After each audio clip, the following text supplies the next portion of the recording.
Merenda muna kami ng Spanish na bread. Spanish na bread. Tala niya, may kabuti dun eh. Papala mo ko sana sa tinapay namin lipat eh. At sa GC mo sinisyon kasi. Huwag na, puta, pag doon pa, magagalit na naman si Nonon. Puta, ano? Na. Dami mo wala eh. Tatampo na naman yun. Sana din naganap si Nonon. Takot-takot pa naman ito. Tinan mo, kakatambay, nagiging botchog na. Hindi na nag-grab si Nonon eh. Gago, nakita ko isang araw lang yung binugod-grog. Nakita ko ano lang, ilang, kaya ba yun, nakaraan?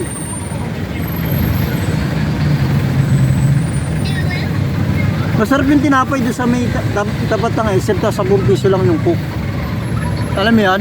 Sa tabi ng school. Tabi ng school, tanga. Yung tabi ng bangko.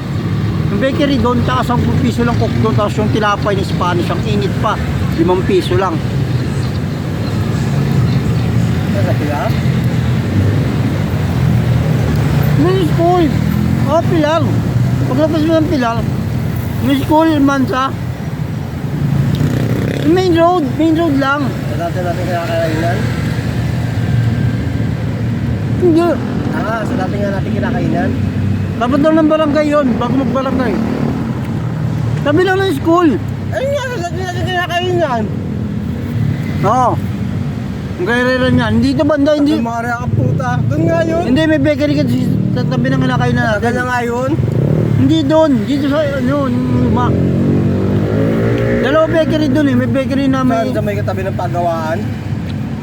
Pagawaan ng mga sasakyan? Kaya naman mainit sa Spanish bread doon. Tapos cook. Din ako nag-merienda eh. Lumana yung ano ni Kuya? Paano? Nakambasahan. Utang ano yung nasambasahan yung Spanish.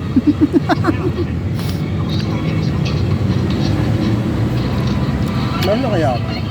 Yung kuha. Para panoorin ko mamaya dyan.